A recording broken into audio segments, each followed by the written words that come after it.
Mga katrops, welcome back ulit kayo sa aking channel, Sports React PH.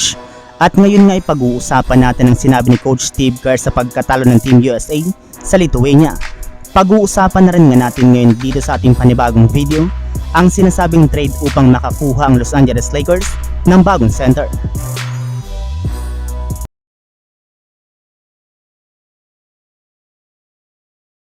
Marami nga po mga katrops na mga fans at analyst ang bumatiko sa Team USA matapos nga po silang matalo sa kanilang game kontra sa Lithuania. Gayong inaasahan nga po na noong una na hindi nga po sila matatalo ngayong 2023 FIBA World Cup. Pero sa kabila nga po ng pagkatalo ng kanilang team at sa karami-raming pambabatikos na natanggap ng Team USA, ay malugod rin naman nga po itong tinanggap ng kanilang head coach na si Steve Kerr. Ayon nga po sa naging pahayag nito sa kanyang interview sa media, natuwa pa nga daw po siya sa kanilang pagkatalo gayong kinakailangan nga po talagang mangyari ito sa kanilang kupunan. Gayong sigurado nga po na isa ito sa magiging rason para mas mag-improve pang lalo ang kanilang team at ang kanilang mga players. Yes, na-realize nga po ng kanilang buong kupunan na hindi na nga po sila dapat pang mag-relax sa kanilang mga susunod na game sa FIBA World Cup simula umpisa hanggang sa pagtatapos ng laban. Kailangan nga po nilang magseryoso at ipakita ang buo nilang makakaya sa loob ng 40 minutes upang sa ganun ay hindi na nga po maulit pa ang kanilang pagkatalo. Maliban na rin nga po kay Steve Kerr mga katrops, sinabi naman nga po nila Jaren Jackson Jr. at Jalen Bronson na hindi na rin naman nga po sila dapat pang magsisihan, gayong wala na rin naman nga po sila dito magagawa. Ang kailangan na rin naman nga po nilang gawin ngayon ay gumawa ng paraan upang maisaayos ang kanilang mga gagawing play sa kanilang mga susunod na laro. Samantala, pumunta naman tayo sa ating sunod na pag-uusapan sa sinasabing trade upang makakuha ang Los Angeles Lakers ng bagong center.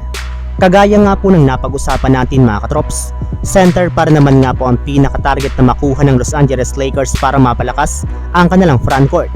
At base nga po sa kalalabas pa lang na balita, isa nga po sa mga nabanggit na big man ngayon na pwede nga po nilang makuha ay si Robert Williams III ng Boston Celtics. Bali nag-average siya naman nga po ito last season ng 8 points at 8.3 rebounds per game sa kanyang 74.7% shooting.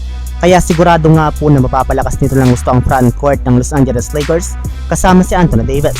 Pero syempre bago pa man nga po nila ito makuha sa isang trade, ay kailangan muna nga daw po nilang i-offer sa Boston Celtics ang kanilang mga players na sina Jared Vanderbilt, Jackson Hayes, Cam Reddish at ang kanilang 2029 first round pick. At bago nga po tayo mga katrops magtapos, ay may lumabas nga pong balita na tuloy na nga daw pong dumating dito sa Pilipinas sina Dillon Brooks, Luka Doncic at si Dennis Schroeder isang araw bago magsimula ang quarterfinals ng 2023 FIBA World Cup na mangyayari na bukas ng gabi, kung saan sisimulan nga po ito ng bakbakang Lithuania laban sa Serbia na susundan rin naman nga po ng Team USA laban sa Italy. So yun lang mga katrops, ang handog kong story ngayong araw. Sana nag-enjoy kayo, please like and subscribe my YouTube channel, Sports React PH para sa iba pang story at update patungkol sa NBA. Kita-kits muli sa ating susunod na video.